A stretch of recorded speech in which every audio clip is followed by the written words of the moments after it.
Going for a bit of a walkabout this morning. I'm on the west side of the bypass and I'm going to cross over to the beach side. Need to go and get a haircut. That's the main aim of today, but along the way, of course, we're going to, 4 German Shepherds down that little alleyway. I'm starting off the video today in a place called Jalan Sekuta on the west side of the bypass. Along the way, I actually need to go and get some breakfast as well. I haven't eaten this morning, so we'll go and check out maybe a coffee shop or a little place to eat. And hopefully along the way we see some good things as well. So join me as we check out what's going on today in Sanur. You'll notice the shirt that I've got on is it's a big octopus, a really big one there. I'll show it from that angle a little bit on the side. And every time I wear this particular shirt, people love it. You know, they're saying, where can I get one of those? And I actually don't know where I got it. I got it on some Chinese retailer site, you know, like a t-shirt website that does thousands of different designs, and I found this one and bought it, along with another one that you might have seen, which is a cat, a green shirt with a cat on it. And their designs are fantastic, but there is a bit of a problem with these shirts. They're really plasticky. The material is like wearing a plastic bag. They're really uncomfortable, especially in Bali when it's so humid. The collar on this one makes me look like Chairman Mao as well. So they look good. They're great for videos, but if I have to go for a big walk like I do today, I'll come out sweating like anything. That's life here in Bali, but yeah, I would prefer they use a better material, a more, even like cotton would be far, far better than this plastic stuff they're using. A bit more construction going on down here. A couple of little villas going in down here on Jalan Sekuta. Jalan Sekuta is one of these roads that runs north-south parallel to the bypass. It's a very, very long road, a connecting road. And there are lots of locals living here, but also quite a few foreigners. When you go down some of the little alleyways, you'll find foreigners tucked away in little villas and little houses and stuff. And there's a lot of little alleyways that you probably don't realise. One of the complaints about this particular area that I've heard people have is that around here somewhere, there is some sort of nightclub or illegal bar, and it's been going on for years, and it just is really, really noisy on some nights, apparently. And I guess it probably depends where you're situated in this area, because I guess if you're closer to where that bar is, that's going to be a problem.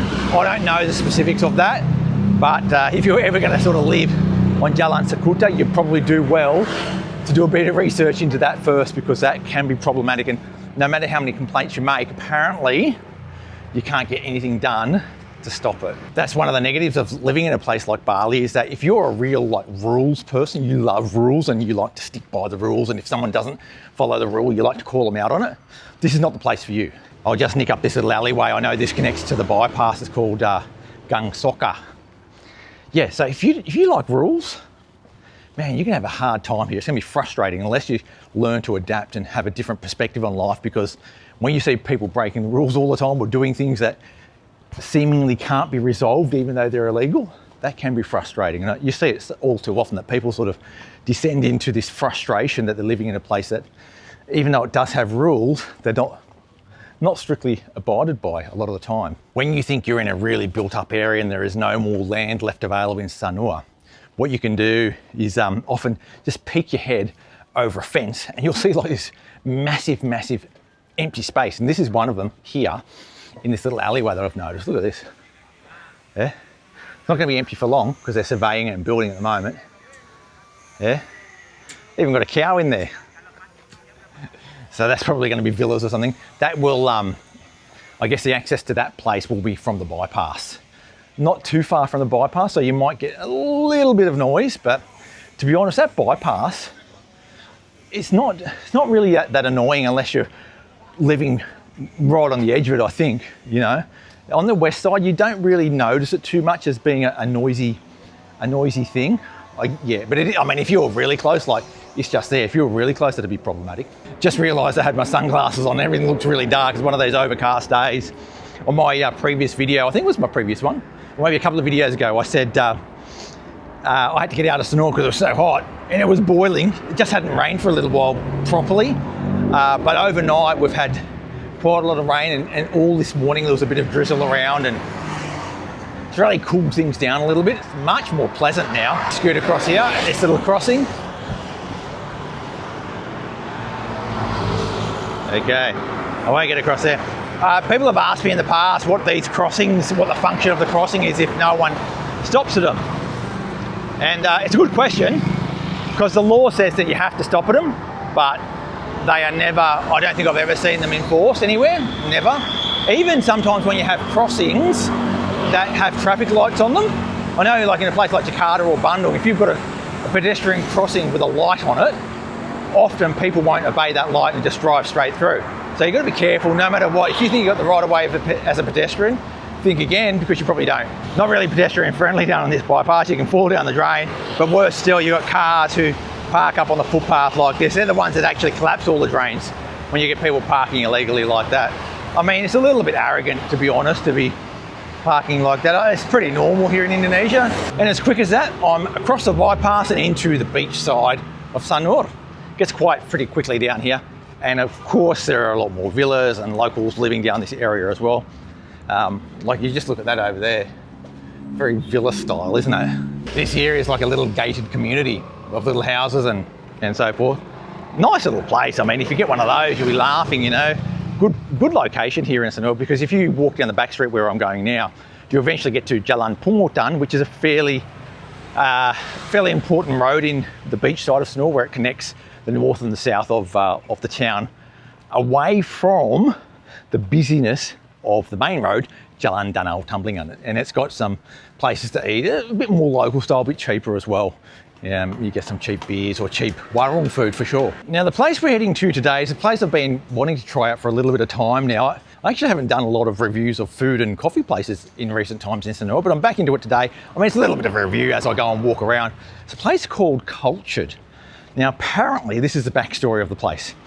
It's some guy that was in the rat race, decided to get out of the rat race, a local guy, and decided to set up a business that was a coffee shop, but not just any old coffee shop, because that's quite difficult to sort of get off the ground. He wanted to sort of follow his passion and get into cultured foods, fermented foods. So they're doing a small little menu of things like focaccia and stuff like that, as a little snack, plus good coffee. So I want to check it out. I hope it's good. I really hope it's good, because that sort of stuff, you know, is a little bit different here in Sanur, and I think having a little bit of diversity like that's a good thing.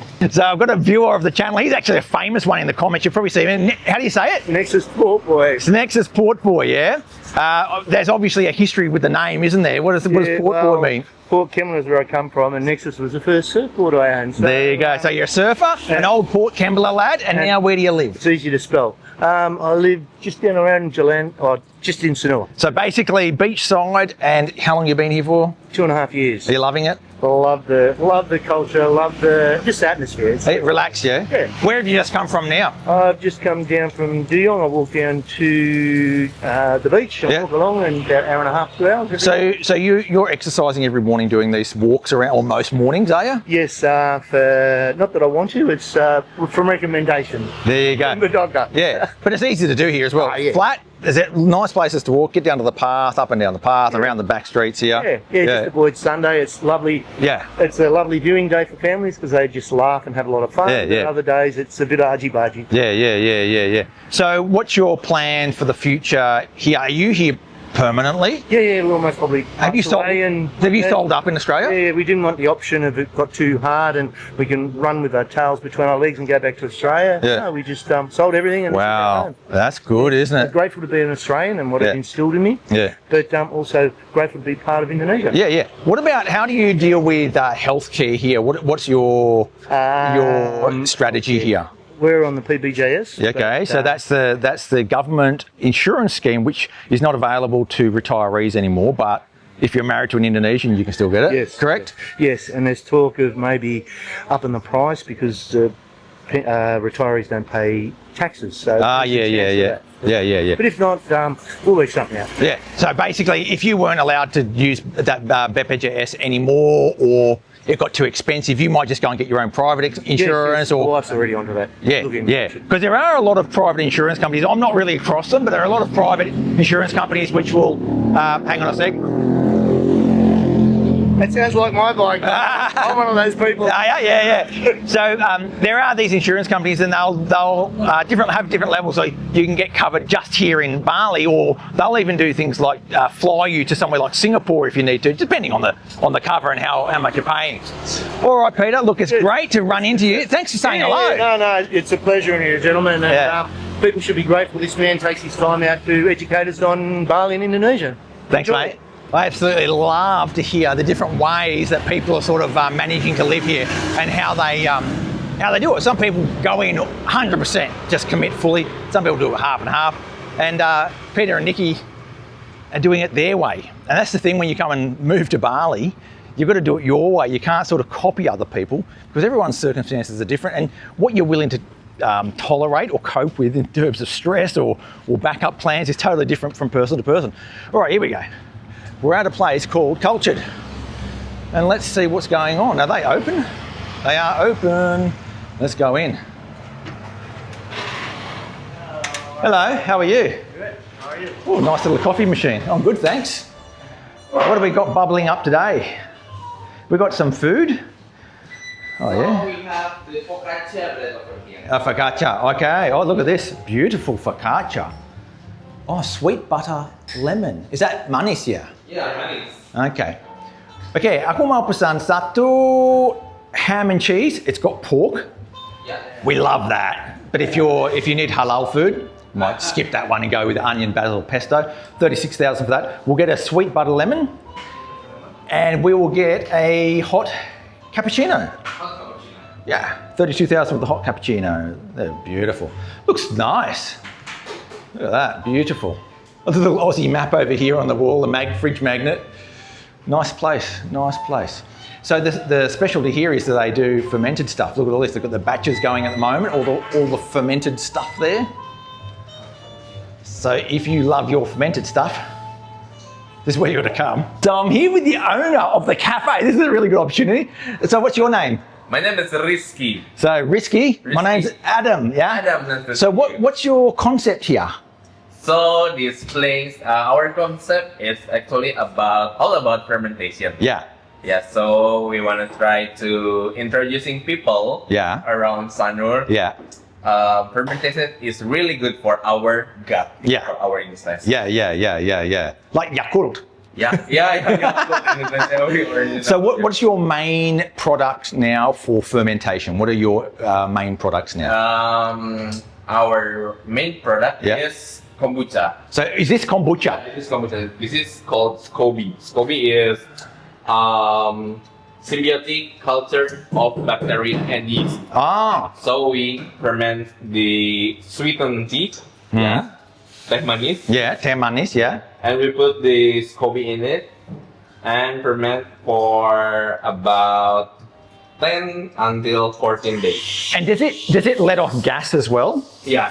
So it breathes out the gas. Yeah. So the lid means that it doesn't explode, yeah? Yeah, it doesn't explode. Yeah. Oh, interesting. Basically, for the fermentation, all the fermentation, it will make with gas. Yeah. So what's the story with the bread? That's also fermented bread, and you make that in-house? Focaccia bread made from sourdough base. Yeah. And for the dough, we ferment it about 36 hours. Ooh. Why? Because we want people when eat this, they will not get bloated. Yeah. The starch, the gluten is already breaking down with because it's already fermented and eaten by the yeast. Yeah. Wow, that's so cool. What a cool idea this is. What a cool idea. So I haven't tried it yet, but I'm going to let you know. But this is a really cool concept here in Sanur. I hope you can come down and check it out because I love it. I love this little setup. He's taking he's got new, is that my focaccia? So he's just heated up my focaccia in the oven there. He's got a huge, it's like a pizza oven. Is that a pizza oven? No, different type. Different type, is it? Yeah. Real sort of commercial grade oven there, so it's not like using one of these little ones that you have in your house. In the future, do you plan to do other fermented products? Yeah. So as time goes on, depending on what happens, you might try other fermented items. Yeah. Oh, cool. How long have you been open? It's just Actually, this is our 7th week. 7th week? Oh, Yeah, 7th week. I didn't know it was that new, but that is really new. Well, that's really cool. 7 weeks. Wow. We've got a guy over here making a beautiful coffee. I like the cups too. Really nice ceramic cups here. So let's check out this coffee, eh? Okay, so we've got a good looking cappuccino here. Let's check it out. I hope it's a good one. I'm sitting in front of the owner, so it better be good. Yeah, good coffee. Good coffee. Yeah, actually nice place. I've got a couple of ACs going as well. We're on Jalan Pungutan now. And Jalan Pungutan is that road. So if you know where the Sanur night market is, it's sort of up that end of Sanur. And you just turn down a little side street and that Jalan Pungutan leads all the way to the south. And I think it eventually comes out onto the bypass, like a couple of kilometres down. So if you're up in the northern end of town, definitely come and check this place out. So we have our focaccias now. Now, apparently this sweet butter lemon one. So what he does, he makes his own little sugar sauce, like a caramel sauce, and he grates a bit of lemon zest into it, so you have a little bit of tang to it. That one's obviously the ham and cheese, and he's grated some nice cheese over the top of that. I might actually try the ham and cheese first. He's actually given me some hot sauce as well that I might be able to pour on, like a little, almost like sambal, almost. Yeah, almost like sambal. But maybe more Mexican style. Yeah. Or South American style or something. Yeah. So we've got a bit of hot sauce. So he ferments his own hot sauce with chili and pineapple. I'll give that a go. He said it's quite hot. Now, if an Indonesian says quite hot, you better watch out. I might just stick my finger in first. Ooh! It's burning your tongue. Here's a hot one. I'm going to try it plain first without putting hot sauce on it. Oh. Oh, wow. That's good. Really good. Right, let's give this one a go. This looks really good. I'm excited about this one with a little bit of a caramel drizzle on top. Amazing, amazing you do a sweet focaccia. Oh yeah, nice. I've got to say, this focaccia, I taste cinnamon. Is there cinnamon in this? Yeah, some cinnamon. There's a bit of cinnamon in there as well. The focaccia is like one of the best focaccias I've ever had. Not just saying it to blow smoke up this guy's, but it's very good. Like, it's so soft. Thank you, Risky. Bye. Okay, da-da, bye. All right, that's a new favourite for me for a little snack, for absolutely sure. Just coming past for a snack there. I think it's brilliant. Honestly, that focaccia, nice little snack for brekkie. It's just some of the best focaccia I've ever had. So soft and fresh. Because the dude's baking it all in-house, you know it's good. It's one of the things that I really like about freshly cooked stuff. Oh, by the way, it's across the road from Warung Botlu, if you don't know. And that's also a great place for a bit of a meal, but go and get a coffee there, maybe focaccia, maybe go to Botlu for lunch or something. The other thing about that guy that's really interesting is that, like all of us, had a job, stable job, getting a bit of money to live his life, but in the background, he's experimenting with kombucha. So apparently he had digestion problems like 8 years ago, and he got onto kombucha. He was drinking it just to sort of keep his sort of probiotics in order and all that sort of stuff, and decided to learn how to do it. And over the years, he got really good at it, but still was just working his normal job. But then he decided, you know what? If I don't do this now, I'm never going to have a business. So he just decided to pack up his job and go and start a business where he does coffee and kombucha and a few other bits and pieces. And gee, what an inspiration. The thing is, time does not stand still for anyone. It stands still for no man. And, I love it when people sort of take the initiative and just go for it. So I'm at the end of Pungutan now, yeah? And down that way is Jalan Danau Tumblingan, and up that way it changes into Jalan Danau Toba. And we'll keep walking up here because I'm going to get my hair cut on Jalan Pantai Sindur, which is only just up here, about 100 metres and turn right. And that's the road that goes down to Sindur Beach, or Pantai Sindur. So as we walk up to the corner up here, there's actually a little warung on the corner called Warung Beringin Pantis. And the funny thing is that Beringin does mean one of these trees, a big banyan, yeah? So there's the warung there. Yeah, a little warung, simple style. Do a little bit of a nasi goreng and a beer. You know, there's sort of the menu up there. Very simple warung style. It's actually, classic. Oh, look at that motorbike, look at that. Siang Goce, Pak Goce. How are you? Good. Lagi bikin konten lagi ya Pak Goce. Terima kasih. Yeah. Ada. Oh, a good joke word in Indonesian is botak for people who are bald. And Indonesians love to laugh at bald people like we do in the West as well. So have a good laugh at my bald. Betul ya Pak? Yeah. So Gochi is a really good hairdresser. He does haircuts for 50,000. Hasn't increased his prices for years. Good value. And he's a good guy too. We're going to ask him a few questions today because I think he's got a pretty good story to tell. So what style you want, sir? Okay. Aku mau yang pendek di atas dan di samping juga. Oke. Ya. Di atas dibikin berapa, Pak? 3. 3 di atas, 2 di samping. 2 di samping. Yeah. So what I'm talking about there, he's asking what style you want, and I'm basically telling him how to do it. So in Indonesian, there's a word which is di, D-I, yeah? It means in, on, or at. And you usually use that before you give a direction. So I said di atas. Di atas means top, yeah? So I said on the top, make it short. Pendek is the word for short. So pendek di atas or di atas pendek works. And then I said di samping, which is on the side, pendek as well. Yeah? me. Yeah. So the thing is, with directions, you can always do that. If I wanted to talk about the back, I would say di belakang pendek juga. Yeah. Or if I want to say on the front, which you wouldn't, because I don't have any hair on the front, but I'd say di depan pendek. Yeah. So if you ever go to a hairdresser and they don't know how to speak English, just say pendek. Yeah, pendek semuanya. Yeah, semuanya means everything. And I'll figure it out. He also asked me what number I wanted on each area. So I said 3 on top, 2 on the side. Pretty much the same sort of thing you'd have in any Western country as well.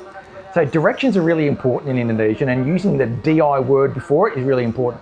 What you should learn is actually all the different directions: in front, behind, on the sides, on top, below, di bawah, and also here and there, di sini, di sana. So there's heaps of them. But when you learn all of those, it helps when you're talking to someone to explain location.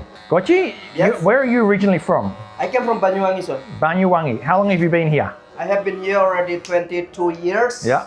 In same shop. Yeah.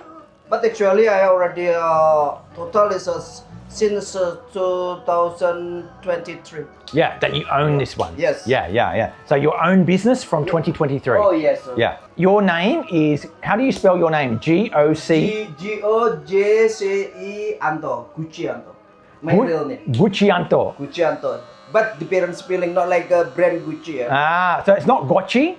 No, but my spelling is Gujci Anto. Oh, Guccianto. Yes. Oh, so it's not, I always call you Gochi, but your Yeah, real yes, name? many people just call me a Gochi, sir. Because, So Gochi or simple, Gucci? yeah. Ah, so Simple. your real name is Gucci. Yeah. So if people call you Gucci or Gochi, Gochi is fine. of you will course, sir. you'll It's still okay. respond. Because it look like a good brand, yeah. So better just Gochis. Yeah. So your full name is Guccianto. Guccianto. We're on the subject of hair. Now, another really funny word in Indonesian is gondrong.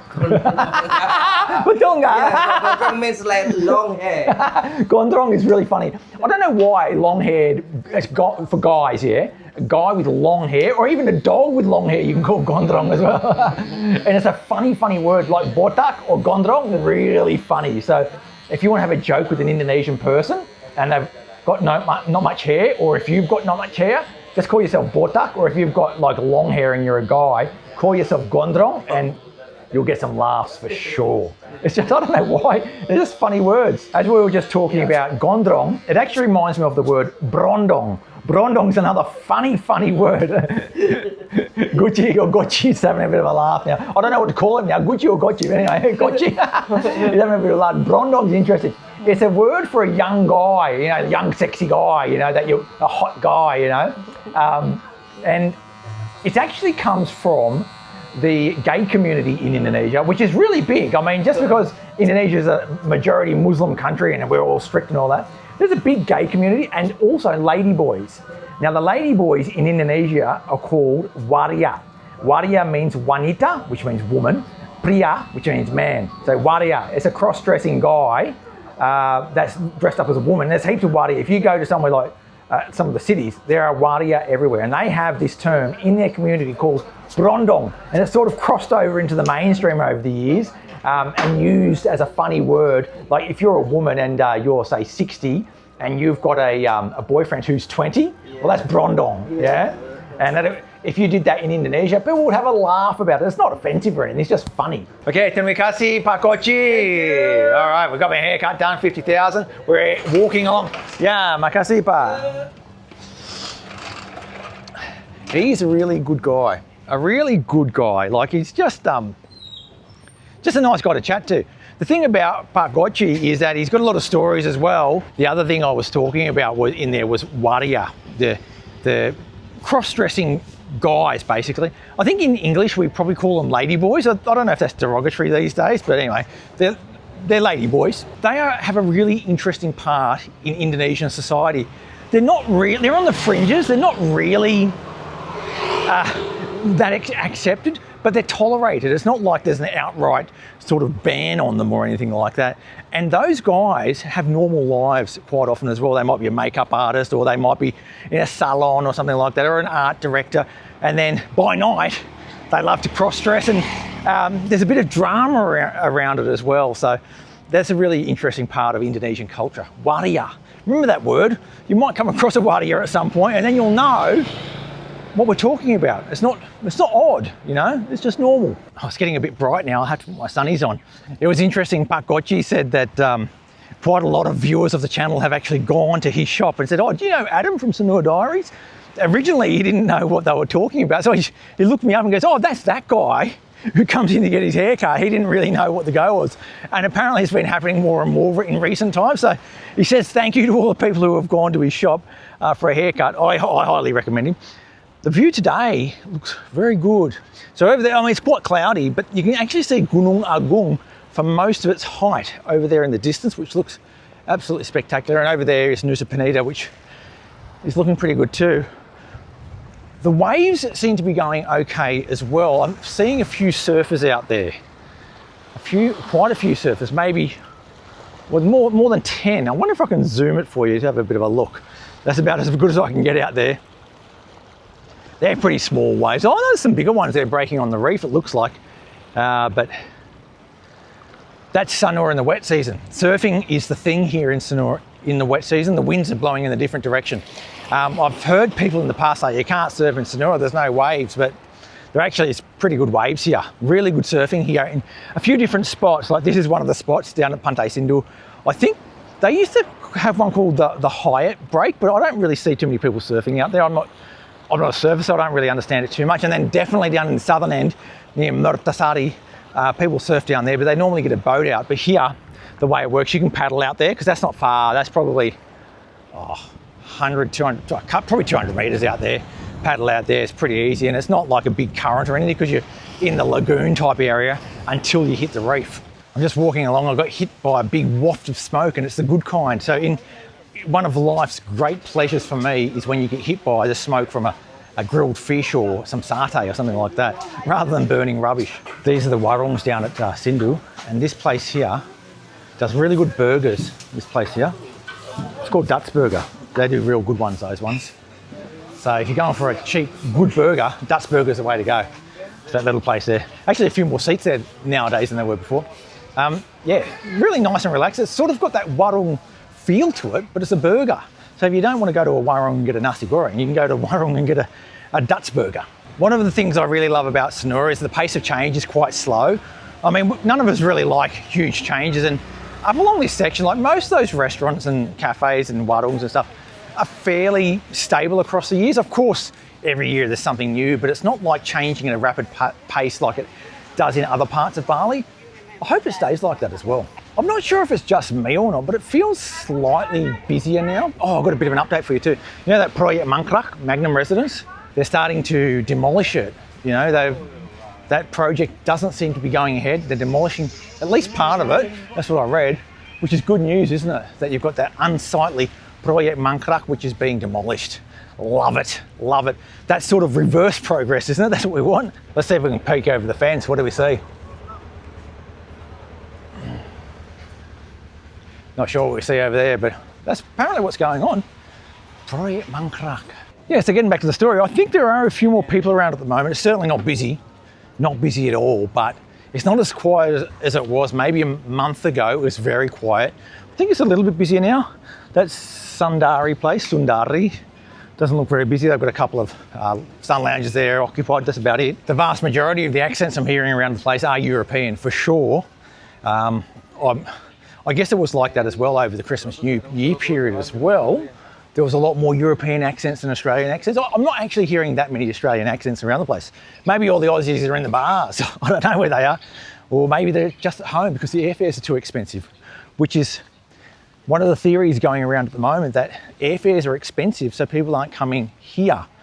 But I have flown to Australia in the past couple of months and it was packed, like 100% full. So I'm not sure where everyone's going. One of the theories that I've got is that people who don't have a lot of flexibility with their schedule are still coming to Bali in those high seasons and paying high prices for airfares. And those people are more likely to be younger people who might have university commitments or kids commitments, school commitments. And so they still pay those high prices, fill up the planes, but they wouldn't come to a place like Sanur necessarily. Whereas the older people who have a little bit more flexibility usually might just wait until the airfares become cheaper and just go whenever it's cheap, which is what I generally do when I fly around the place. You know, I just check the airfares and I just take the cheapest one I can find, and it's usually at a very unpopular time. Well, this is interesting. This is down at the Gria Santrian. They're doing a bit of a renovation here down at the beachfront. So that sort of front section is sort of boarded off at the moment. And, oh yeah, that's what it's going to look like. It's still going to have all of that old Balinese styling, but it's just a bit of a sort of a facelift, I think. What on earth is this? This L Hotel and Resort has taken over a lot of the public land. They're going to make decking on the beach, and it looks shocking. This project's been going forever, and that... yeah, I know what they're doing. So basically on the left, they're doing a decking project. On the right, they're doing a garden project. Oh, that's interesting. Really interesting. I hope that doesn't take some of our amenity away at the expense of a private business. But at the moment, it's pretty ugly. I don't know why I haven't seen that. It looks like it's been here for a couple of weeks. I've been running, but not this far up in recent times. I've sort of shortened the distance that I run this year a little bit. But yeah, that's not a good look, is it? I might actually nick around the other side of that, see what's going on. Okay, so this is walking along the bicycle path part of the new hotel. Looks like a lot of the new furniture's been put in now, and that doesn't look like it's that far off being opened up. I'm not sure what the story is. Wasn't this the old Laghawa? I'm not sure. I mean, those of you who've been coming to Sanur a lot longer than me will know, but it looks pretty good.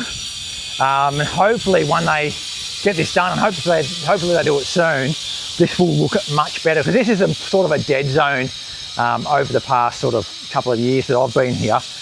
The new pool looks really nice as well, and they've got a big pavilion for eating. Well, I mean, you've got to have some progress, don't you? And to get progress, you've got to have a little bit of inconvenience in the meantime. That's what we're going through at the moment. It's just that it's quite ugly right now, and just this little section. I'm just going to nick through the funeral grounds here up to the main road. So I'm at Pantai Karang at the moment. That's where they do all the cremations over there and the ceremonies and all that sort of stuff here. Very regular occurrence. They'll do half for this Desa Adat in Taran, half of the cremations are done here, half of them are done over in Batu Sari. They rotate them, so there's not always cremations down here, so it sort of shares the burden a little bit. You'll see those happening from time to time. I've actually got a couple of videos where I've been down here while the cremations are happening. Incredible cultural event, and it's okay to get in there and have a look. Don't feel like you're disrespecting anyone. As long as you're being respectful, it's totally fine, you know. That just about wraps it up for me today here in Sanur. A nice little walk today. It was nice to bump into Pakgochi once again, say hello, get a few more yarns from him, talk about Brondong, Gondrong and Bortak. Love those words. Thanks for coming along for the ride today, and thanks to all the members who have recently signed up. Really appreciate it. Make sure you hit that subscribe button to keep up to date with all things Sanur and the rest of Indonesia. I'll catch you next time, and sampai jumpa.